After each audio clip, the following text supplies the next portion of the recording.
Good job. Okay, so 3, 4, 5 times a year, I get asked all the time, how do I build wealth in real estate? How do I make money in real estate and investing? And I love this talk. There's 2 talks that I do all the time. I'm going to give you this one first, and then if you want the second one, I'll do that another time this week or next. And that is, this one's how to get rich in real estate. And the one that I also do, the companion talk, is how to do 100 transactions a year. And this one tails on that one, because when you're doing 100 transactions a year, you're banking a lot of dough and you want to take that money and put it to work for you. But I'm going to talk about putting it to work for you up front right now. So the first thing I wrote down here is, how do I get rich in real estate? And I wanted to say you have to have a plan. Just like we say you need to have a plan to learn how to sell 100 houses in real estate, or 20 houses in real estate, or 10, whatever your number is, there needs to be a system. So write down, we need a system, and that system needs a schedule. And what I want you to look at is where you want to be at the end of 55, 65, 75, 85, whatever your end is. I want you to look at the end, and the plan needs to be simple and not complicated. Why does it need to be simple and not complicated? Anybody speak up? So that you won't do complicated.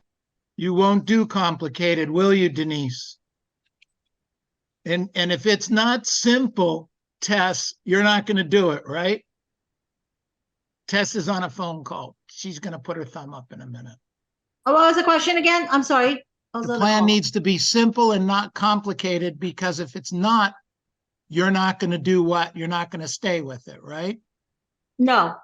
Got it. Okay. Okay, so the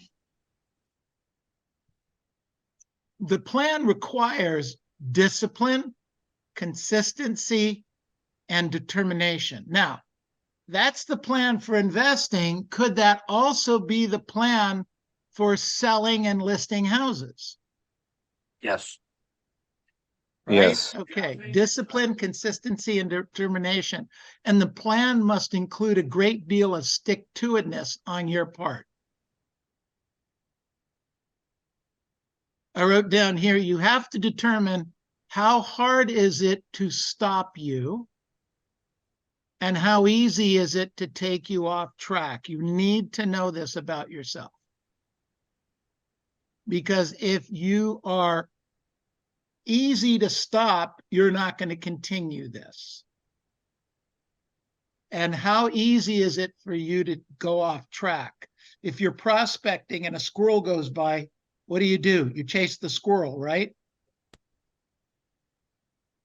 Absolutely. All right. So it takes discipline and consistency. Most people will not do this plan because it takes time. This is an over time goal, not get rich quick goal. It's not sexy, and like I said, it's not quick.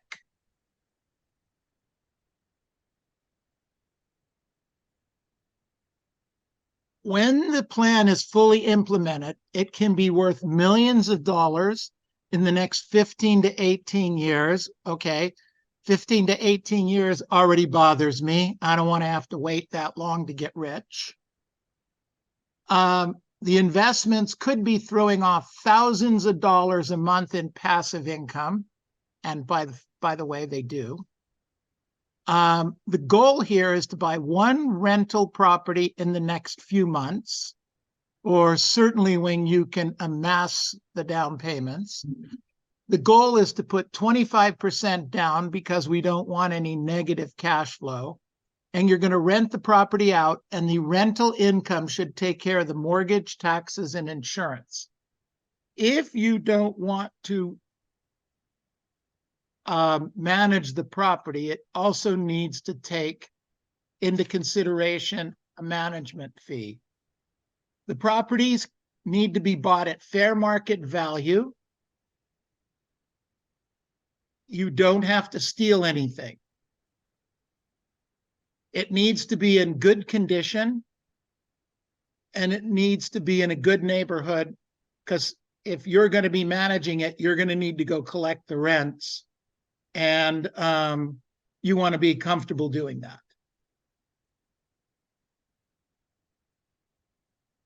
All right, so let us do this. Let me stop that. Neil, it was fair market value and good condition. What was the third one? Decent neighborhood.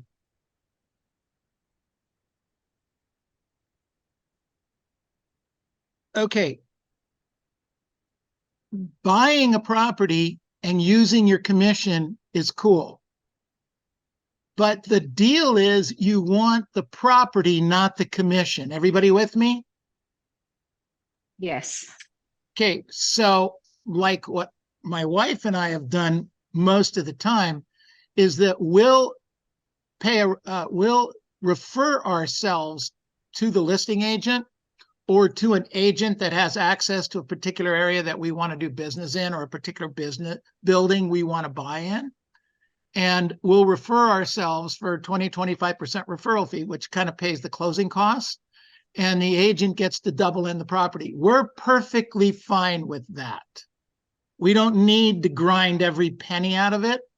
We need the deal. We need the property. Everybody with me? Got it? Yes. Yes. Great. Fantastic. Okay. Questions on anything I've covered so far?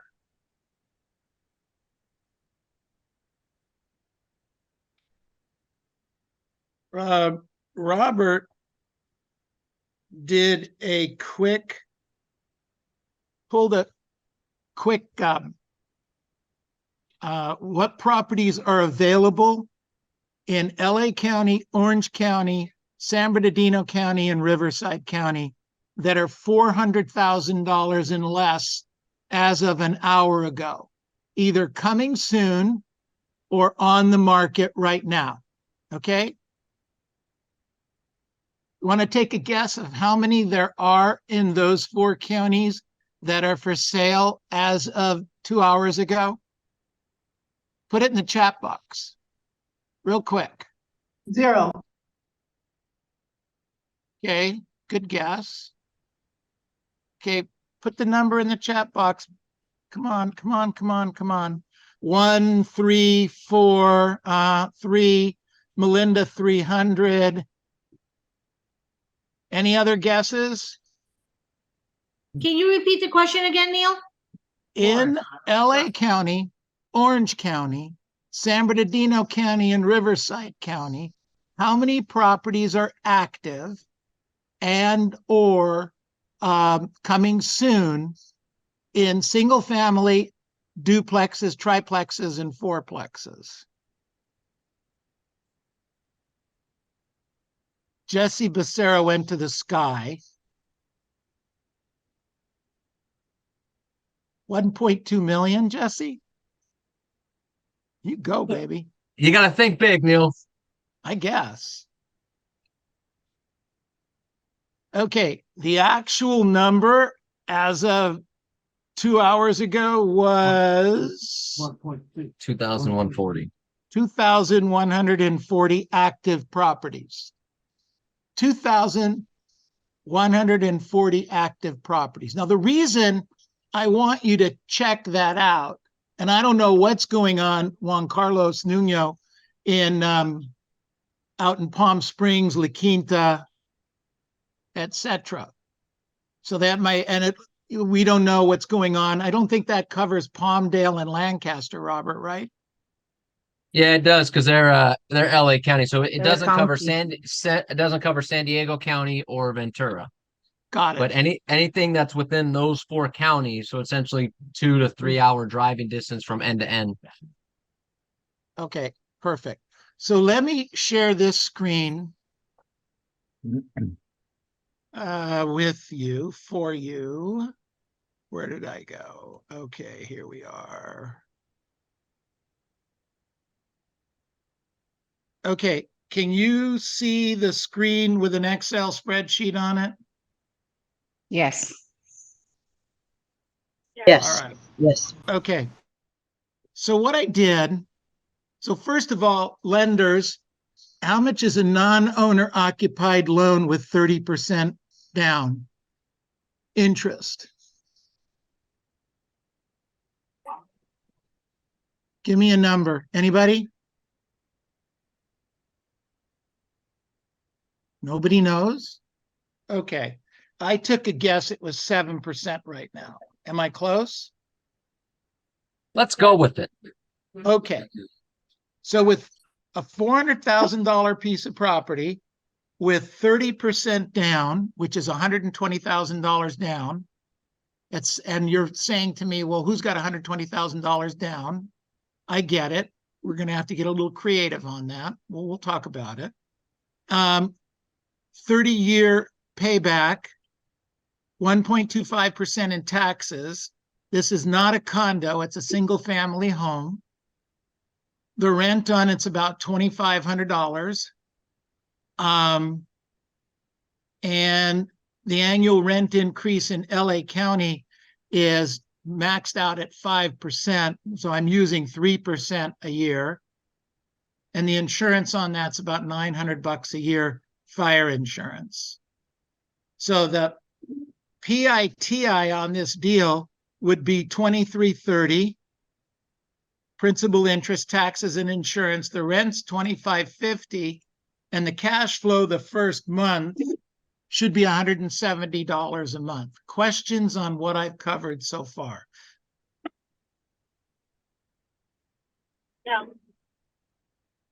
Are we able to get that format in case we come across any properties? We're able to implement the formula?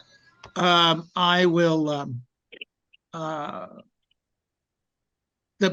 Yes, I'll share it with you guys, but you have to be really careful because if you mess with the calculations, you're going to screw it up and you're going to give people the wrong numbers and get us in trouble. Okay. What So you have about to be, maintenance, like plumbing, roofing, things so like that? Shane, we'll go over that in just a second. Okay. It's a good question. Excellent. Okay. Questions on anything else in there? So look at the bottom where it says ROI. I'm calculating this where the mortgage is going to pay off because you're going to take all the rent. Okay, write this down. All the excess rent, and you're going to work on paying down the mortgage over time. Okay? You're not going to take it and go to Acapulco. You're not going to buy the coolest, newest tennis shoes for the kids. You're not going to do anything like that. You're going to have discipline to pay the mortgage off over time. If you do this and you rent and you increase the rent by 3% per year, you're going to pay that property off in 17 years and 5 months. You guys see that?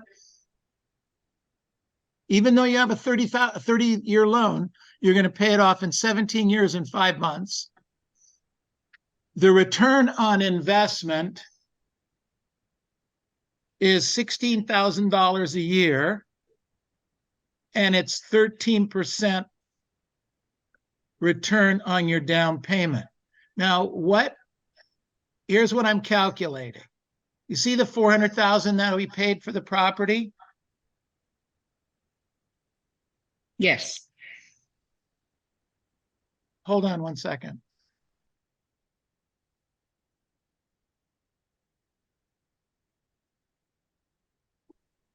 Sorry. The 400,000 is what we paid for the property. We put $120,000 down. The 30%. property is going to pay off in 17 years and 5 months. And let's assume zero appreciation. Now, question. In 17 years, will the property probably appreciate a little bit? Yes. Yes. But if I'm assuming zero appreciation, do I get an argument from anyone? Hello? That's conservative. That's good. It's very No. conservative. Mhm. Very. I don't think I've ever been in this business when there hasn't been a time over a 15 to 17-year period where the properties have gone up, gone down, gone up, gone down, and gone up again. Okay? So you're probably going to be at $400,000. All right? So what's the return on investment? What's the number? You say 13%. Yeah, but 13, how did I get the 13%? What is that based on? It's Down based, payment, the 120? The rent. no, the 120 is what I put into the property. Okay? That's my down payment. But I had It's a the ten- rent. It's the rent. It's the rent, annual It's rent exactly- over the Sorry, go ahead. annual rent over the down payment. It's the rent. The tenant's been paying the mortgage off. See that? They pay me $2,500 a month. I turn around and take that $2,500 and make the payment to the bank. Everybody with me? Yes. Yes. Okay, so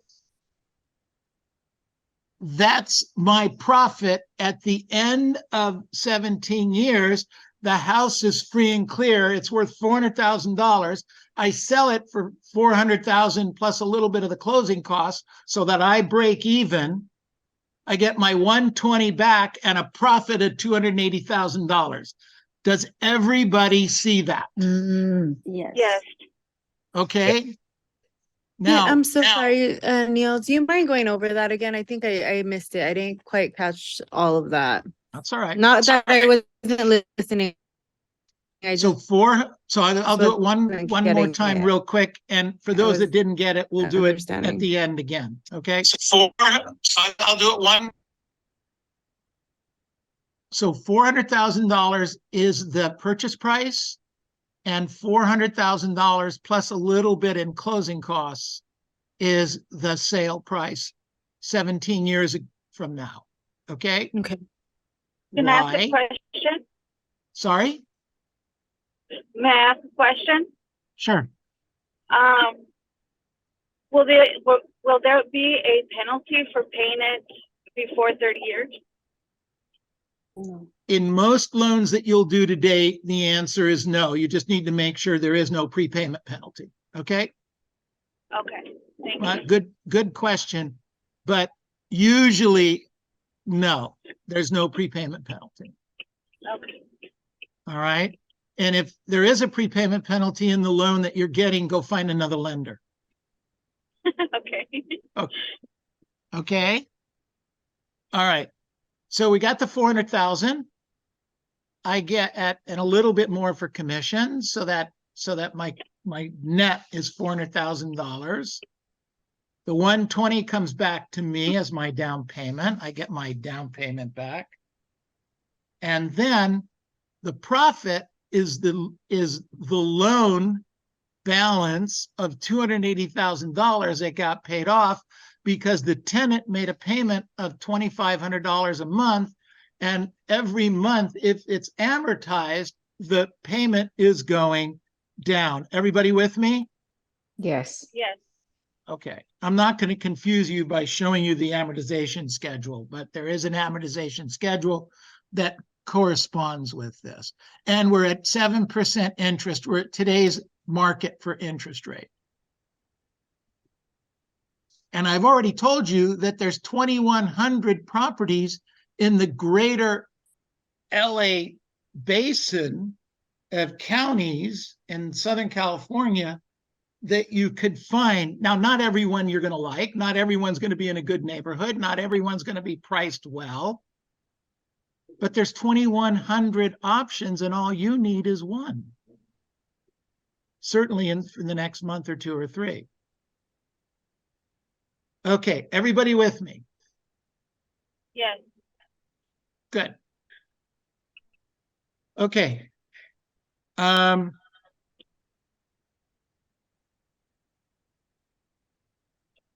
Quick question, Neil. Sure. Let's say in 2 or 3 years that interest rate went down to 5%. Would that make sense to refinance then? It could. You'd have to do the math on it. Mm-hmm. Okay. But Making the absolutely, same Shane. payments, you can refinance, keep making the same payments, and it won't affect the amortization schedule. It'll improve it. Right, but it'll Correct. drag out the length of the loan more than likely. No, Shane, As long as what- you keep not making- if you do what Angel suggested, Keep making the Like- same payments. making the same payment. Oh, yeah. Gotcha. Okay. By the way, just as a complete side note, one of the benefits of the lower interest rates for some people in America is that they kept the old payment and they paid their homes off. Instead of in 30 years, they paid them off in 18 years or 12 or 15 years. That was one of the benefits to the American public, because last count in America, there's close to 50% of Americans don't have a mortgage on their house because of this. Interesting, huh? Yes. Which is part of the reason we don't have people selling, because they don't want to put a mortgage on their house. That's the plus side and the negative side. But a lot of people paid their homes off, paid their properties off. You guys with me? Yes. Okay. All right. So what's the elephant in the room here? The gorilla. You get a 30%.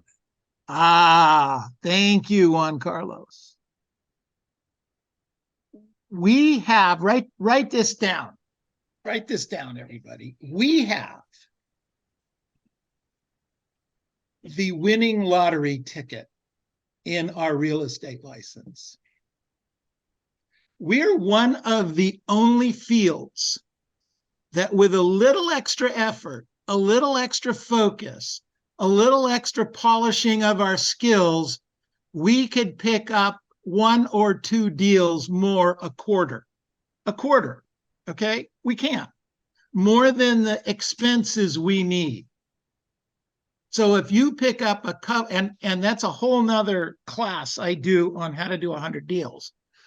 But if you would do most of what we ask you to do most of the time, you could pick up an extra $15,000 or $20,000 a quarter. If you pick up $30,000 a quarter and you do that for 4 quarters, Juan Carlos, how much money is that? 120. $120,000. Okay, let's say that I'm pushing it and I have too much fantasy land in my thinking. But I could do it over a 2-year period, and I could save $120,000 over 2 years, and I could start investing 2 years from now. Now, let me share a thought with you. All right. My concept is for, am I still sharing the screen? No. Yeah. Oh, What- yes, yes. Is there yes, anything now. is there anything on the screen? Yes, now. Yes. Yeah. Okay. The Excel spreadsheet. Okay, got it. All right. So I'll leave that there for right now.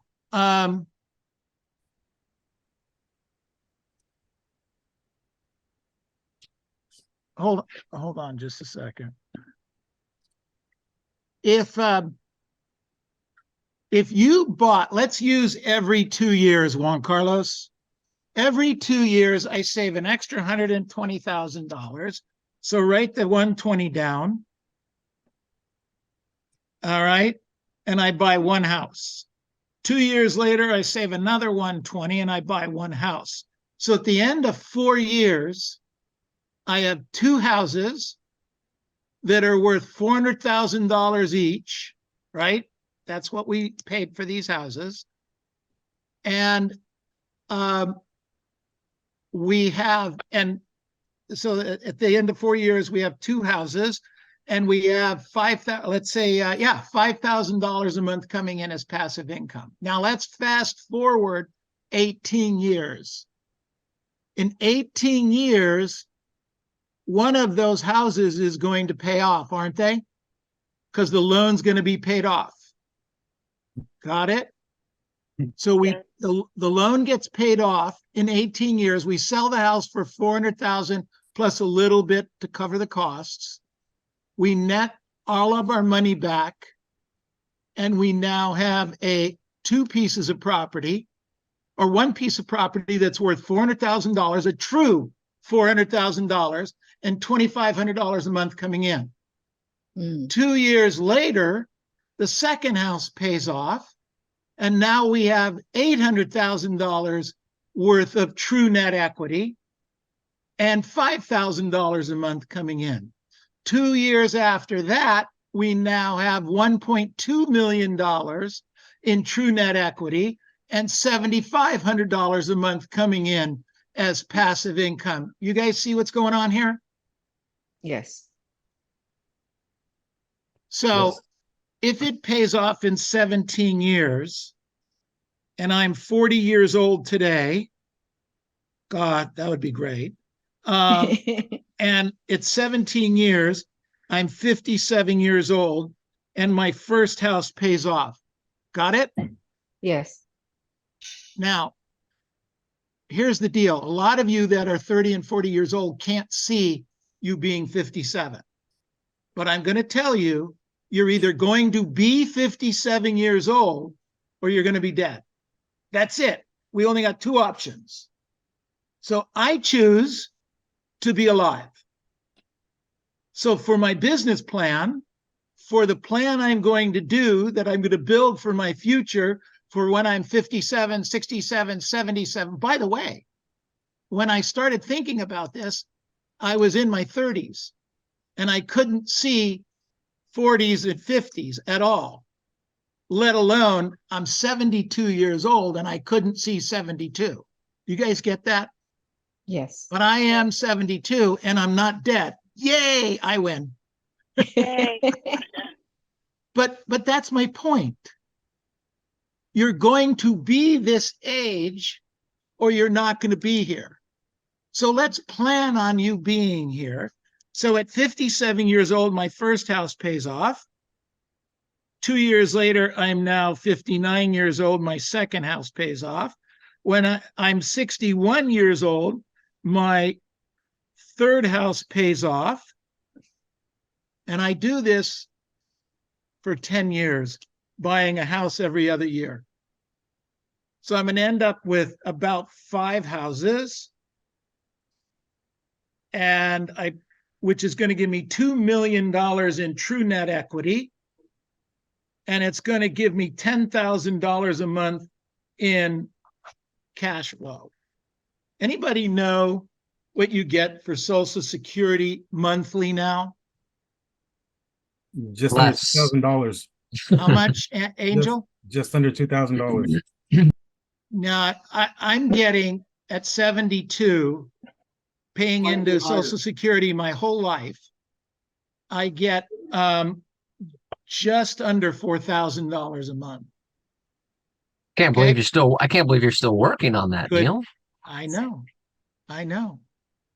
Doesn't pay for car payments. Wow. But think that's what I get. I get it every month, whether I need it or not. That's more than a lot of other people. I can't tell you why, but that's what it is. Yeah. Okay. So,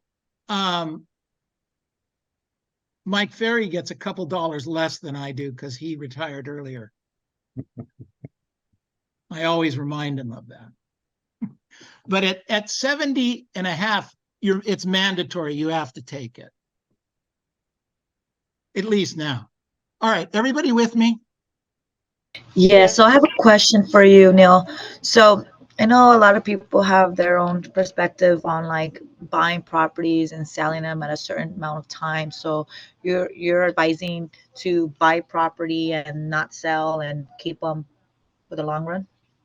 Denise, I'm very conservative. It doesn't mean I'm right, but I'm very conservative. My goal is to hold on to the property.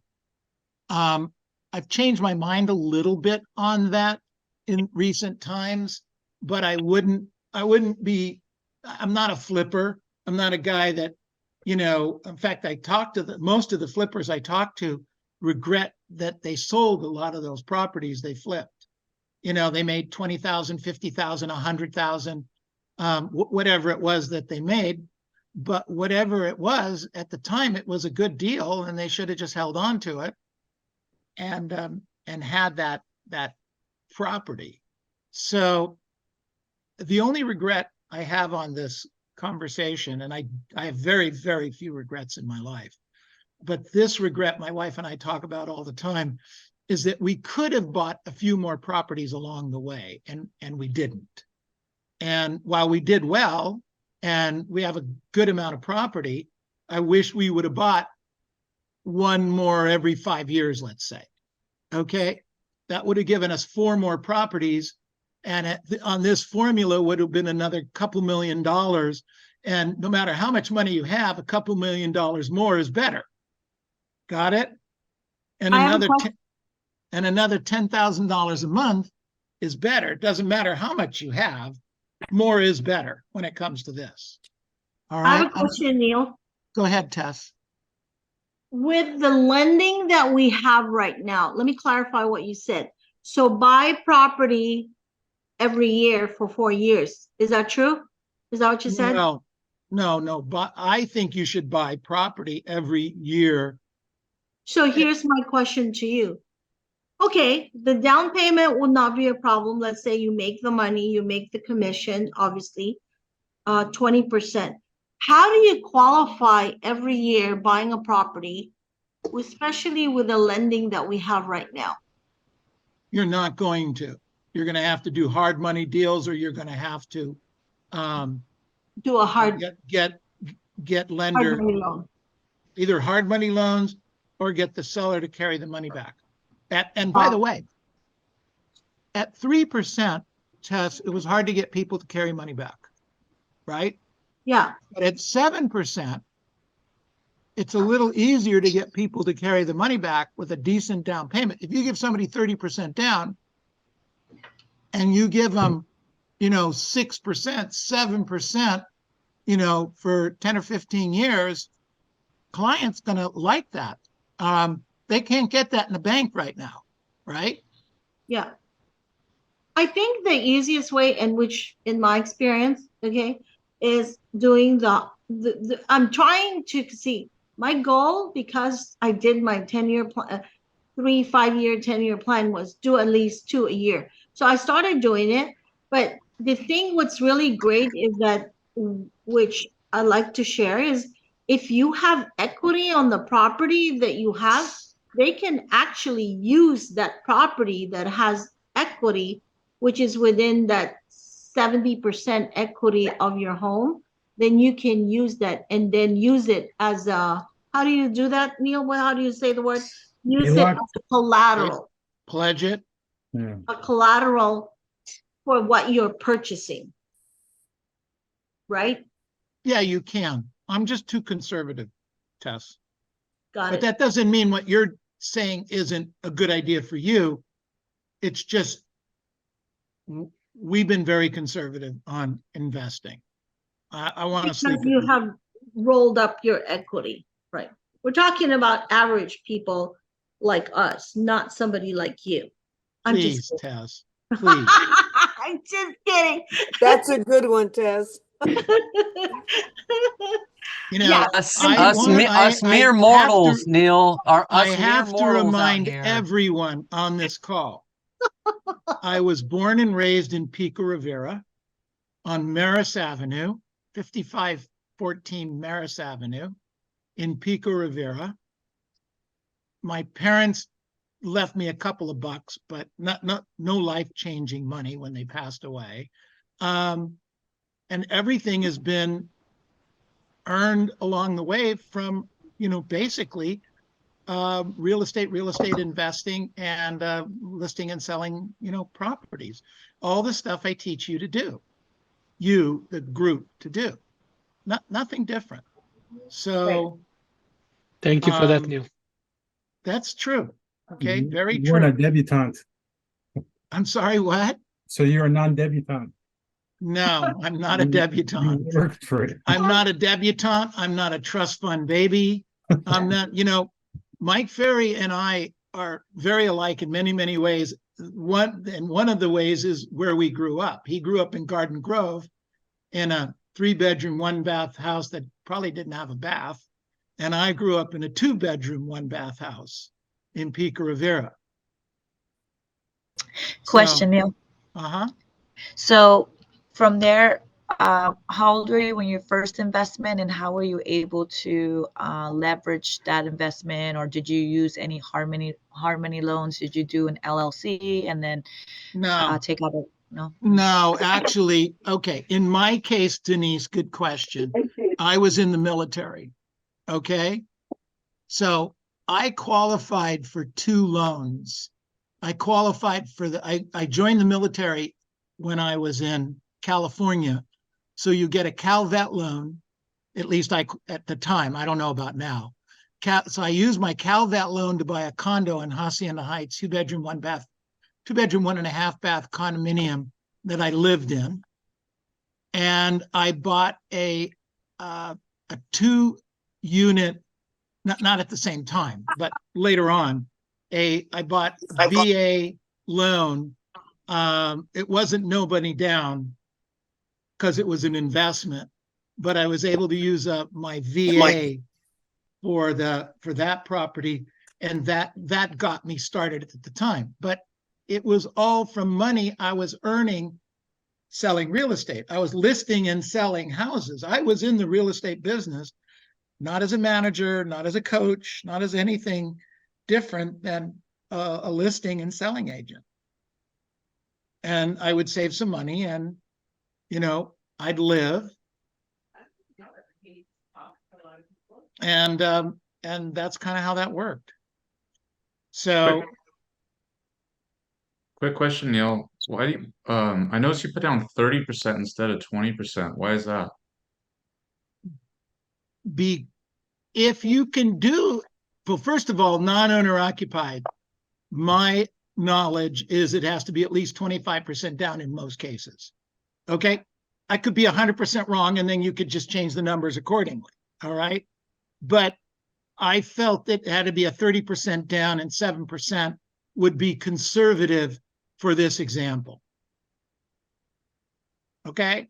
Now you want to see how it changes it. Let's change this to 25% down.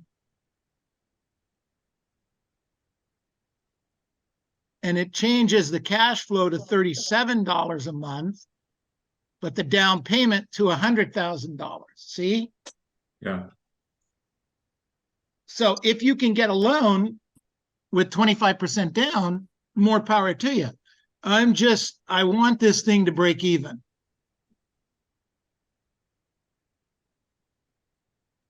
Good question, Shane.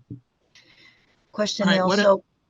So say like you have, when we have a client, because there's a client that wants to sell their property and they're gonna net about 500,000, but they're thinking about paying cash for the next property, and we have this conversation to kind of go over their options, because they're going to have a certain amount of money to put down, 20% down, and then they're going to have let's say 380, and the conversation was reinvesting in other properties. So now they have an investment, they have a cash flow coming in to potentially help them pay off the rest of the loan on the property they're going to purchase. My lender was saying, well, if they can put the lease minimum down and kind of just spread that money to buy more properties instead of putting a big chunk of money on one property. What do you suggest on that? Again, everyone's tolerance for risk is different. They're going to put, how are they going to make the payments on, so they get 500,000 in cash from the house they're selling, right? Yes. And they need to buy a house to live in, correct? Yes. And that house is they're going to take 100,000 of the 500,000 and put it down. And do they have a job to be able to pay off the mortgage on the new house? Yes, the husband and wife works. Great. Okay. So now, would they want an investment property? You could counsel them on taking another 100,000 and buying an investment property. And now they have an investment property that would be similar to the one I have on the screen. Okay. That's kind of the way the numbers would flow out. And in 17 years, the house, the investment property would be paid off, and your clients would have that as true net equity. That's a smart move. And they would still have a couple $100,000 in the bank for, whatever terrible things could happen, right? Yes. Now that would be a good number for me. Somebody else might be okay with 100,000. Somebody else might be okay with 50,000. Somebody else might not be okay with either one. But that's how I would counsel them. Okay. Does that make sense? Yes. You could conceivably get 3 sales out of this and show them where maybe these 2 houses pay off and they would have almost $1 million paid off in 17 years. That's like a 16, 17% return on investment. You can't get that kind of a return on investment anywhere in this world today that is legal.